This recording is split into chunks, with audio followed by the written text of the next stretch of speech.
असन्नेव स भवति असत् ब्रह्मेति वेद चेत् अस्ति ब्रह्मेति चेद्वेद संतमेनं ततो विदुरिति। ಯಾರು ಬ್ರಹ್ಮನ ಅಸ್ತಿತ್ವವನ್ನು ಸ್ವೀಕಾರ ಮಾಡೋದಿಲ್ವೋ ಅವರು ಸ್ವಯಂ ಅಸ್ತಿತ್ವಹೀನರಾಗ್ತಾರೆ. ಆದರೆ ಯಾರು ಬ್ರಹ್ಮನನ್ನು ಅಸ್ತಿತ್ವ ರೂಪದಲ್ಲಿ ಸ್ವೀಕಾರ ಮಾಡ್ತಾರೋ ಬುದ್ಧಿವಂತರು ಅವರ ಅಸ್ತಿತ್ವವನ್ನು ಸ್ವೀಕರಿಸ್ತಾರೆ. ಯಶ್ಛಂದಸಾಂ ವೃಷಭೋ ವಿಶ್ವರೂಪಃ ಛಂದೋಭ್ಯೋಧ್ಯಮೃತಾತ್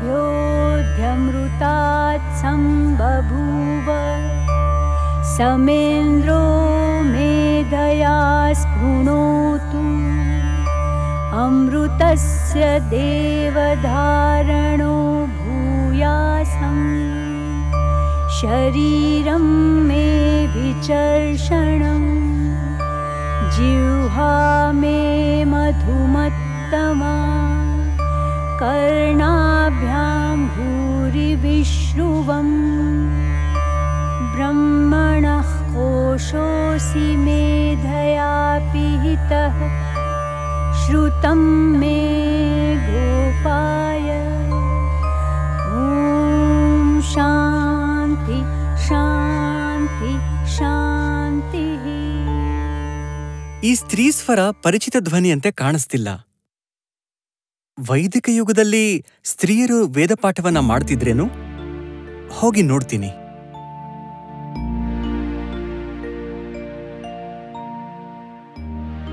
ಓಹೋ, ಸ್ತ್ರೀಯ ಸ್ವರ ವಚಕ್ನುವಿನ ಪುತ್ರಿ ವಾಚಕ್ನವಿ ಗಾರ್ಗಿಯದ್ದಾಗಿದೆ.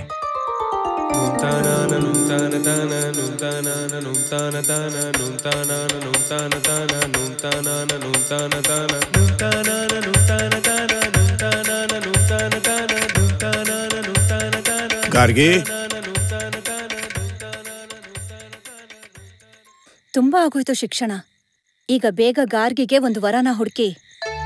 ತನ್ನ ವರನನ್ನ ಹುಡುಕೋ ಅಧಿಕಾರ ಅವಳದು. ಅವಳು ಯಾವಾಗ ಬೇಕಾದರೂ ತನ್ನ ವರನನ್ನ ಹುಡುಕಬಹುದು. ವರನನ್ನ ಹುಡುಕೋದ್ರಿಂದ ಅವಳ ಶಿಕ್ಷಣ ಸಮಾಪ್ತವಾಗುತ್ತೇನು? ಅಪ್ಪ ಮಗಳ ಜೊತೆ ನಾನು ವಾದ ಮಾಡಕ್ಕಾಗಲ್ಲ. ಇಡೀ ದಿನ ಲೋಪಮುದ್ರೆ ಅಂತ ಹೇಳ್ತಾನೆ ಇರ್ತಾಳೆ. ಅವಳನ್ನ ಲೋಪಮುದ್ರೆ ಮಾಡೋಕೆ ನನ್ಗಿಷ್ಟ ಇಲ್ಲ. ಯಾಕೆ? ಲೋಪಮುದ್ರೆ ಆಗೋದ್ರಲ್ಲಿ ಯಾವ ತಪ್ಪಿದೆ? ನಿಮ್ಮಂಥ ವೇದ ಪಾಠಿಗಳ ಬಾಯಿಂದ ಪ್ರತಿದಿನ ವೇದಗಳನ್ನ ಕೇಳಿ ಕೇಳಿ ಇಷ್ಟಂತೂ ನನಗೆ ಗೊತ್ತಾಗಿದೆ. ವಿವಾಹದ ಸುಖದ ಕಾಮನೆ ಲೋಪಮುದ್ರೆಗೂ ಇತ್ತು. ಲೋಪಮುದ್ರೆ ವಿದರ್ಭರಾಜನ ಮಗಳು ಹಾಗೂ ಮಹರ್ಷಿ ಅಗಸ್ತ್ಯರ ಪತ್ನಿ, ಒಬ್ಬ ಋಷಿ ಹಾಗೂ ಒಬ್ಬ ರಾಜಕುಮಾರಿ. ಜ್ಞಾನದ ಸಾಧನೆಯಲ್ಲಿ ಮುಳುಗಿದ್ದ ಮಹರ್ಷಿ ಅಗಸ್ತ್ಯರಿಗೆ ತನ್ನ ರಾಜಕುಮಾರಿ ಪತ್ನಿಯೊಂದಿಗೆ ಸಾಂಸಾರಿಕ ಸುಖದಲ್ಲಿ ಧ್ಯಾನವಿರಲಿಲ್ಲ. ಹೀಗಾಗಿ ವಿದುಷಿ ಲೋಪಮುದ್ರೆಯು ಮಹರ್ಷಿ ಅಗಸ್ತ್ಯರಿಗೆ ತಮ್ಮ ಕರ್ತವ್ಯದತ್ತ ಗಮನ ಹರಿಸಲು ಯಾವೊಂದು ಚರ್ಚೆಯನ್ನ ಮಾಡಿದಳೋ ಅದು ಋಗ್ವೇದದ ಭಾಗವಾಯಿತು. ಅಂಥ ವಿದುಷಿ ಲೋಪಮುದ್ರೆಯು ಲಲಿತ ಸಹಸ್ರನಾಮ ಎಂಬ 3 ಅಧ್ಯಾಯಗಳಲ್ಲಿ 320 ಶ್ಲೋಕಗಳ ರಚನೆ ಮಾಡಿದ್ಲು. ಯಾವಾಗ್ಲೂ ಜ್ಞಾನದಲ್ಲೇ ತೊಡಗಿರೋ ಅಂಥ ಜ್ಞಾನಿಗೆ ಗಾರ್ಗಿಯನ್ನ ಕೊಡೋದಿಕ್ಕೆ ನನಗಿಷ್ಟ ಇಲ್ಲ. ಕಿವಿ ಕೊಟ್ಟು ಸರಿಯಾಗಿ ಕೇಳಿಸ್ಕೊಳ್ಳಿ. ಸಂಸಾರದ ಎಲ್ಲಾ ಸುಖಗಳು ಅವಳಿಗೆ ಸಿಗ್ಬೇಕು ಅಂತ ಆಸೆ ಪಡ್ತೀನಿ. ಕೇಳಿಸ್ಕೊತಿದ್ದೀರಾ ತಾನೇ?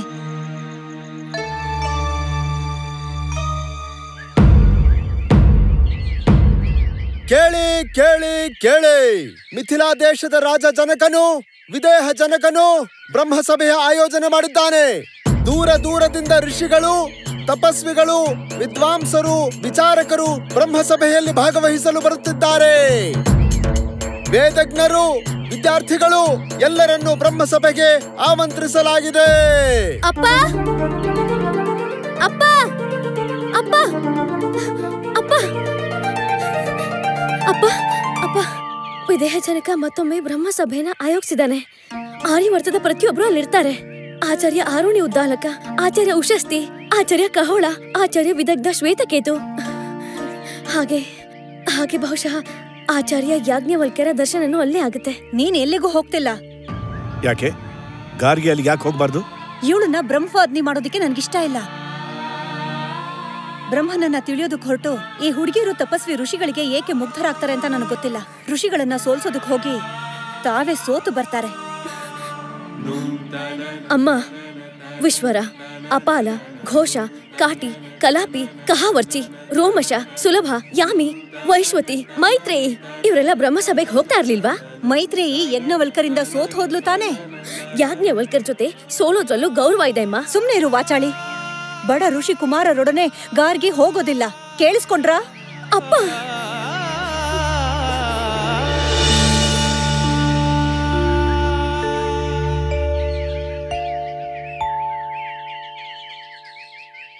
ಅಪ್ಪ, ಘೋಷಾಗೆ ವಾಸಿ ಆಗ್ತಿರೋ ರೋಗ ಇತ್ತಲ್ವಾ? ಹೌದು, ಬಹುಶಃ ಕುಷ್ಠರೋಗ.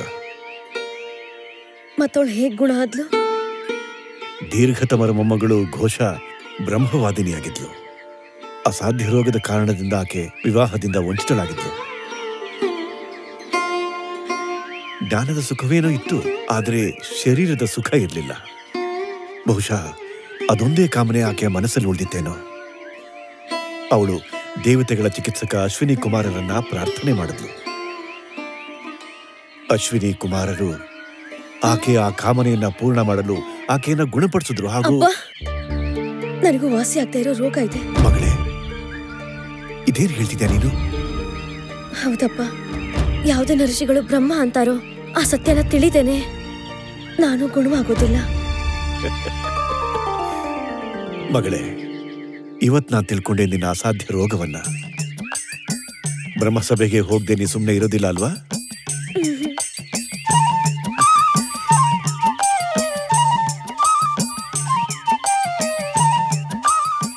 ನೀ ನಿಮ್ಮಮ್ಮನಿಗೆ ಹೇಳ್ದೇನೆ ಸುಮ್ಮನೆ ಇಲ್ಲಿಂದ ಹೋಗ್ಬಿಡು. ನಾನೆಲ್ಲ ನೋಡ್ಕೋತೀನಿ.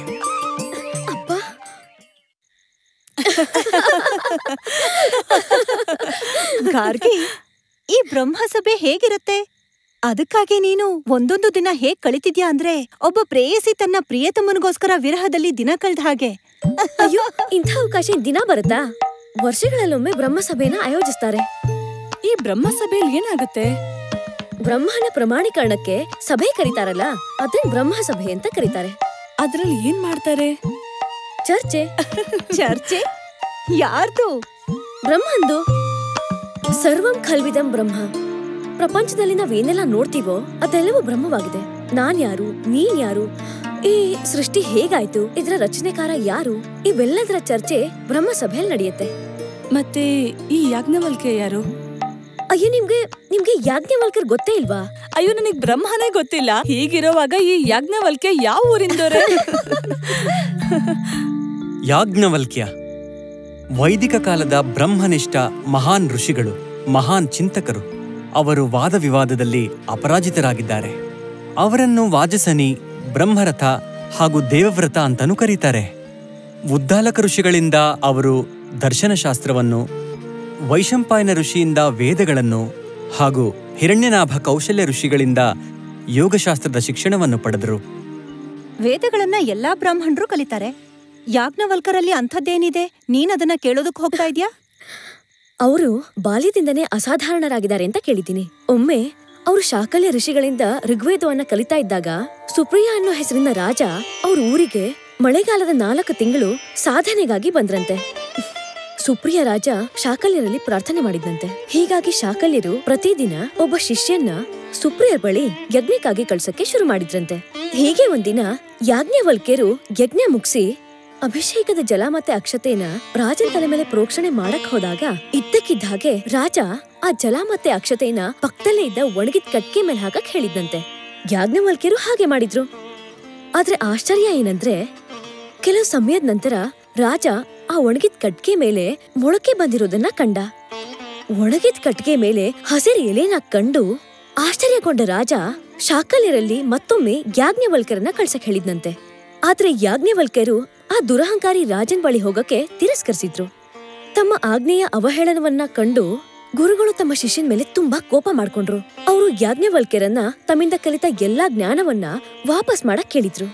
ಯಾಜ್ಞವಲ್ಕ್ಯರು ಅವ್ರ ಎಲ್ಲಾ ಶಿಷ್ಯರ ಮುಂದೆ ಆ ಜ್ಞಾನವನ್ನ ವಾಂತಿ ಮಾಡಿದ್ರು. ಯಾಜ್ಞವಲ್ಕ್ಯರ ಮುಖಾಂತರ ವಾಂತಿ ಮಾಡಲ್ಪಟ್ಟ ಜ್ಞಾನದ ಈ ಶಾಖೆಯನ್ನು ತೈತರೀಯ ಎನ್ನುತ್ತಾರೆ. ಅದಾದ ನಂತರ ಯಾಜ್ಞವಲ್ಕ್ಯರು ಆಚಾರ್ಯ ಶಾಕಲ್ಯರನ್ನ ಬಿಟ್ಟು ಆಚಾರ್ಯ ವೈಶಂಪಾಯನರಿಂದ ಯಜುರ್ವೇದನ ಕಲ್ತ್ರು. ಏನ್ ಹೇಳ್ತಾರಂದ್ರೆ ಯಾಜ್ಞವಲ್ಕ್ಯರು ಸೂರ್ಯನ ಉಪಾಸನೆ ಮಾಡಿ ಬ್ರಹ್ಮವಿದ್ಯೆಯನ್ನ ಅರ್ಜಿಸ್ಕೊಂಡ್ರಂತೆ. ಇವತ್ತು ಪೂರ್ತಿ ಉತ್ತರ ಪ್ರಾಂತದಲ್ಲಿ ಅವ್ರ ಜ್ಞಾನದ ಸ್ತುತಿ ಆಗ್ತಿದೆ. ಗಾರ್ಗಿ, ನಿಮ್ಮಮ್ಮ ನಿನ್ನನ್ನು ಹುಡುಕ್ತಾ ಇದ್ದಾರೆ. ನೀವೆಲ್ಲ ನನ್ನ ಮಾತಲ್ಲಿ ಸಿಕ್ಕಿಸ್ಬಿಟ್ರಿ.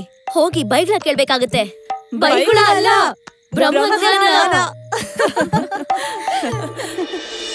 ವೈದಿಕ ಸಾಹಿತ್ಯದಲ್ಲಿ ಅರುಂಧತಿ, ಗಾರ್ಗಿ ಹಾಗೂ ಮೈತ್ರೇಯಿಯನ್ನು ಹೊರತುಪಡಿಸಿ ಅದಿತಿ, ಜಾಹು, ಶಿವ, ವಪ್ಪುಲ, ಅಪಾಲ, ಲೋಪಮುದ್ರ, ಶ್ರೀಮತಿ, ವೇದವತಿ, ಧಾರಿಣಿ, ರೋಮಶ, ಸುಲಭ, ಯಾಮಿ, ಇಂದ್ರಾಣಿ, ಸಿದ್ಧ ಹಾಗೂ ಸ್ವಧಾ ಇವರ ಹೆಸರನ್ನು ಸಮ್ಮಾನದಿಂದ ತೆಗೆದುಕೊಳ್ಳಲಾಗುತ್ತೆ. ಮತ್ತೆ ವಿದೇಹಜನಕನ ಆ ಬ್ರಹ್ಮ ಸಭೆಯಲ್ಲಿ ದೂರದಿಂದ ಕುರು ಹಾಗೂ ಪಾಂಚಾಲ ದೇಶದ ಬ್ರಾಹ್ಮಣರು ಒಟ್ಟುಗೂಡಿದ್ರು.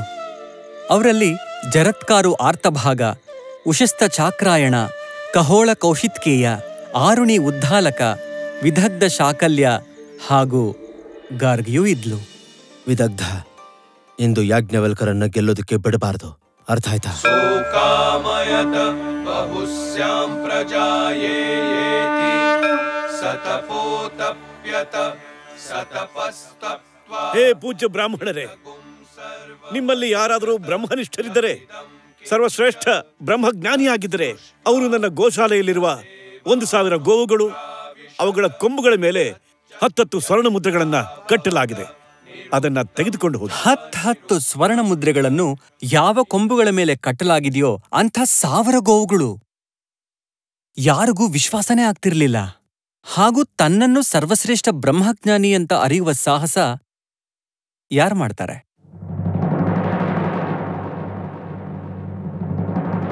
ಸೌಮ್ಯ ಸಾಮಶ್ರವ, ಗೋಶಾಲೆಯಲ್ಲಿ ಬಂಧಿಸಿರುವ ಗೋವುಗಳನ್ನು ಆಶ್ರಮಕ್ಕೆ ತಗೊಂಡು ಹೋಗು.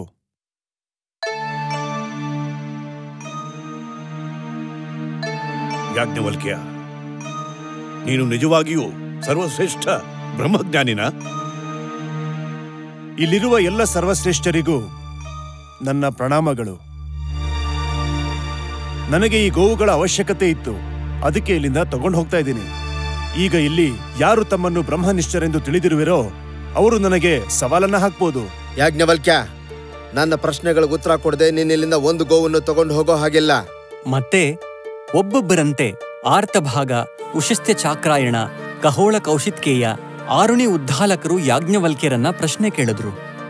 ಈಗ ಗಾರ್ಗಿ ಯಾಜ್ಞವಲ್ಕ್ಯರಿಗೆ ಸವಾಲು ಹಾಕಿದ್ಲು. ಪೂಜನೀಯ ಬ್ರಾಹ್ಮಣರೇ, ಈಗ ನಾನು ವಾಚಕ್ನವಿ. ಇವರಿಗೆ 2 ಪ್ರಶ್ನೆಗಳನ್ನ ಕೇಳ್ತೀನಿ.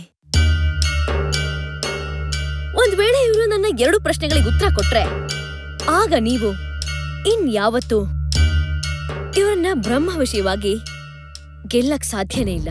ನಾನ್ ತಯಾರಿದ್ದೀನಿ ಗಾರ್ಗಿ. ಆಚಾರ್ಯ ಯಾಜ್ಞವಲ್ಕ್ಯರೇ, ಕಾಶಿಯ ಅಥವಾ ವಿದೇಹದ ಯುವ ಕ್ಷತ್ರಿಯ ಪುತ್ರ ಪ್ರತ್ಯಂಚವುಳ್ಳ ಧನಸ್ಸನ್ನ ತಗೊಂಡು ಬಾಣವನ್ನ ಜೋಡಿಸಿ ಶತ್ರುವಿಗೆ ಅತ್ಯಂತ ಪೀಡೆಯನ್ನು ನೀಡೋ 2 ಬಾಣಗಳನ್ನ ಹಿಡಿದು ಹೇಗೆ ನಿಂತಿರ್ತಾನೋ ಹಾಗೆ ನಿಮ್ಮುಂದೆ ನಾನು ನಿಂತಿದ್ದೀನಿ. ಪ್ರಶ್ನೆ ಕೇಳು ಗಾರ್ಗಿ. ಮತ್ತೆ ಗಾರ್ಗಿ ಆತ್ಮನ, ತನ್ನ ಸತ್ಸ್ವರೂಪದ ಬಗ್ಗೆ ಪ್ರಶ್ನೆ ಕೇಳಿದ್ಲು. ಕಾಲತ್ರಯೇ ಅಪಿತಿಷ್ಠತಿ ಇತಿ ಸತ್ ಅಂದ್ರೆ ಯಾವುದು ನಿತ್ಯವೋ, ಯಾವುದು ಭೂತ, ವರ್ತಮಾನ ಹಾಗೂ ಭವಿಷ್ಯದಲ್ಲಿ ಸ್ಥಿತವಾಗಿದೆಯೋ ಹಾಗೂ ಯಾವುದು 3 ಕಾಲಗಳಲ್ಲೂ ಬದಲಾಗೋದಿಲ್ವೋ ಅದೇ ಸತ್ ಆಗಿದೆ, ಅದೇ ಆತ್ಮವಾಗಿದೆ. ಅದು ಇಲ್ಲದಿದ್ದ ಸಮಯ ಎಂದೂ ಇರೋದಿಲ್ಲ. ಅದು ಇಲ್ಲದಂಥ ಸಮಯ ಕೂಡ ಮುಂದೆಯೂ ಬರೋದಿಲ್ಲ. ಅದು ಅಖಂಡವಾಗಿದೆ, ಅದು ಅವಿನಾಶಿಯಾಗಿದೆ, ಅದು ನಿರ್ವಿಕಾರವಾಗಿದೆ. ಒಂದು ರೂಪದಿಂದ ಇನ್ನೊಂದು ರೂಪಕ್ಕೆ ಆಗುವ ಪರಿವರ್ತನೆಯು ಮೃತ್ಯುವಿನ ದ್ಯೋತಕವಾಗಿದೆ. ಹೇಗೆ ಒಂದು ಮೊಗ್ಗು ಸತ್ತು ಹೂವಾಗುತ್ತೋ, ಹೂವು ಸತ್ತು ಫಲವಾಗುತ್ತೋ ಹಾಗೆ ಫಲವು ಮತ್ತೆ ಬೀಜವಾಗುತ್ತೆ. ಆದ್ರೆ ಆ ಆತ್ಮ ಪರಿವರ್ತನಹೀನ. ಅದು ಸದೈವ ಏಕರೂಪದಲ್ಲಿರುತ್ತೆ. ಶರೀರದ ಮೃತ್ಯುವಾಗುತ್ತೆ, ವಿಚಾರ ಬದಲಾಗುತ್ತೆ, ಜಗತ್ತು ಬದಲಾಗುತ್ತೆ, ಮತ್ತೆ ಆತ್ಮ ಸದೈವ ಹಾಗೇ ಇರುತ್ತೆ. ಯಾವುದು ಆಕಾಶದ ಮೇಲಿದೆಯೋ, ಭೂಮಿಯ ಕೆಳಗಿದೆಯೋ ಹಾಗೂ ಆಕಾಶ ಮತ್ತೆ ಭೂಮಿಯ ನಡುವೆ ಇದೆಯೋ ಅದನ್ನೇ ಜನರು ಭೂತ, ಭವಿಷ್ಯ ಹಾಗೂ ವರ್ತಮಾನ ಅಂತಾರೆ. ಅದರ ರಚನೆ ಹೇಗಾಯ್ತು? ಅದು ಯಾವುದರಲ್ಲಿ ಓತಪ್ರೋತವಾಗಿದೆ? ಆಕಾಶದಿಂದ ಆಕಾಶ ಏವ ತದೋತಂಚ ಪ್ರೋತಂಚ. ಆಚಾರ್ಯ ಯಾಜ್ಞವಲ್ಕ್ಯರೇ, ನಿಮಗೆ ನಮಸ್ಕಾರಗಳು. ಯಾಕಂದ್ರೆ ನೀವು ನನ್ನ ಪ್ರಶ್ನೆಗೆ ಉತ್ತರ ನೀಡಿದ್ರಿ.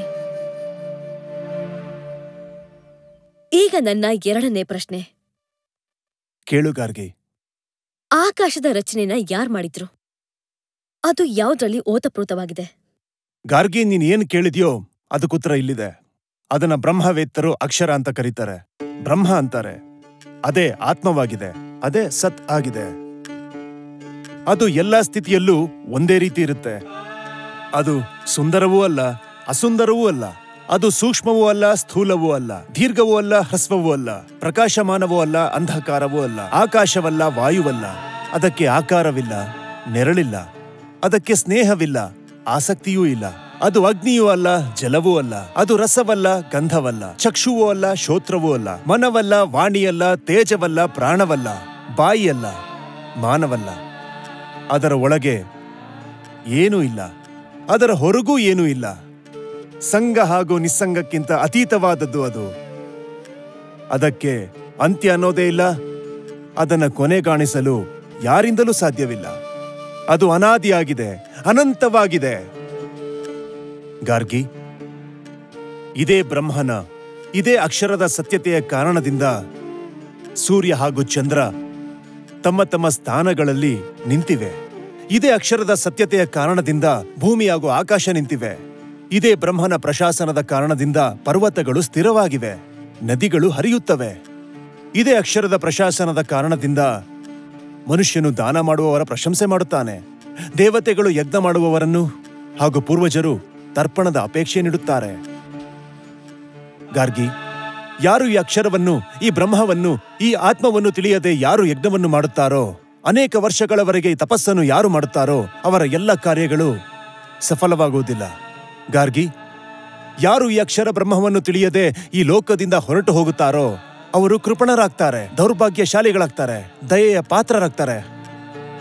ಆದರೆ ಯಾರು ಈ ಅಕ್ಷರ ಬ್ರಹ್ಮವನ್ನು ತಿಳಿದುಕೊಂಡು ಅಮರರಾಗ್ತಾರೋ ಅವರೇ ಬ್ರಾಹ್ಮಣರು, ಬ್ರಹ್ಮವೇತ್ತರು.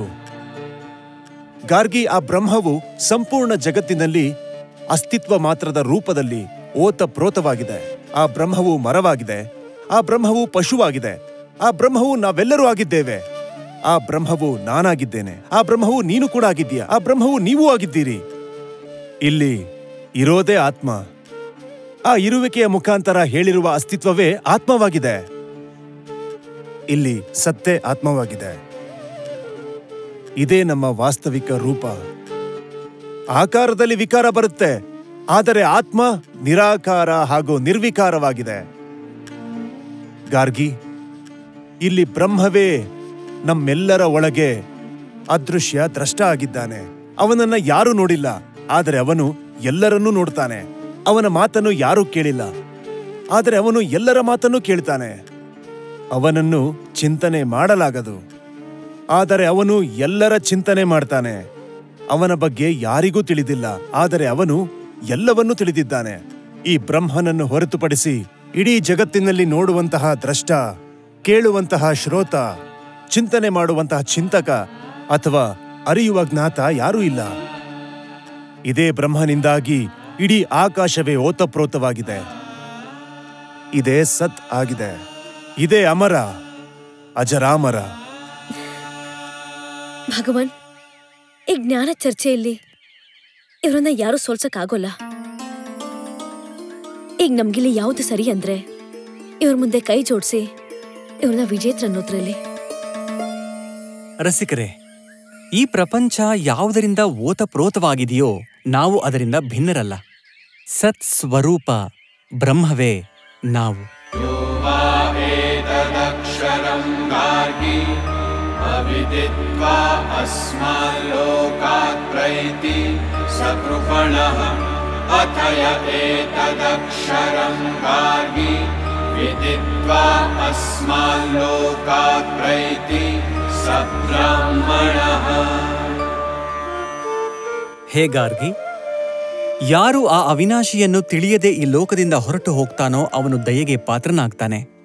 ಆದರೆ ಯಾರು ಆ ಅವಿನಾಶಿ ಬ್ರಹ್ಮನನ್ನ ಅರಿತು ಈ ಲೋಕದಿಂದ ಹೋಗ್ತಾನೋ ಅವನೇ ವಾಸ್ತವದಲ್ಲಿ ಬ್ರಹ್ಮನನ್ನು ಅರಿತಿರುವ ಬ್ರಾಹ್ಮಣ. ಯಾಜ್ಞವಲ್ಕ್ಯರ ಈ ಘೋಷಣೆ ಇಂದು ಕೂಡ ಸತ್ಯ. ರಸಿಕರೇ, ಗಾರ್ಗಿಯ ಪ್ರಶ್ನೆಯ ಉತ್ತರವಾಗಿ ಯಾಜ್ಞವಲ್ಕ್ಯರ ಮುಖಾಂತರ ಆತ್ಮದ ಸತ್ಸ್ವರೂಪವನ್ನು ಕುರಿತಾದ ಭಾಷ್ಯ ಅಥವಾ ಚಿಂತನೆ ಬೃಹದಾರಣ್ಯಕ ಉಪನಿಷತ್ತಿನಲ್ಲಿ ಸುರಕ್ಷಿತವಾಗಿದೆ. ಹಾಗೆ ಬೃಹದಾರಣ್ಯಕ ಉಪನಿಷತ್ತಿನಲ್ಲಿ ಯಾಜ್ಞವಲ್ಕ್ಯ ಹಾಗೂ ಅವರ ಬ್ರಹ್ಮವಾದಿನಿ ಪತ್ನಿ ಮೈತ್ರೇಯಿಯ ಆತ್ಮದ ಸುಖ ಸ್ವರೂಪದ ಕುರಿತಾಗಿ ಪ್ರಸಿದ್ಧ ಸಂವಾದವು ಸಂಕಲಿತವಾಗಿದೆ. ರಸಿಕರೇ, ಇದೇ ಬ್ರಹ್ಮನಿಷ್ಠ ಯಾಜ್ಞವಲ್ಕ್ಯರಿಂದ ನಾವು ಶುಕ್ಲ ಯಜುರ್ವೇದವನ್ನು ಪಡೆದುಕೊಂಡೆವು ಹಾಗೂ ಅವರು ಕೃಷ್ಣ ಯಜುರ್ವೇದದ ಮೇಲೆ ಭಾಷ್ಯವನ್ನು ಬರೆದರು.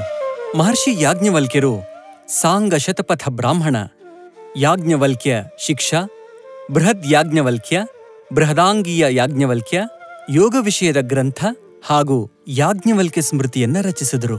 ವೈದಿಕ ಯುಗದ ಆತ್ಮದ ಕವಿ ಯಾಜ್ಞವಲ್ಕ್ಯರ ಯಾಜ್ಞವಲ್ಕ್ಯ ಸ್ಮೃತಿಯನ್ನು ಮೊಘಲರು ಹಾಗೂ ಬ್ರಿಟಿಷರು ತಮ್ಮ ಶಾಸನ ಕಾಲದಲ್ಲಿ ನ್ಯಾಯಾಲಯದ ಕಾರ್ಯದಲ್ಲೂ ಉಪಯೋಗಿಸ್ತಾ ಇದ್ರು.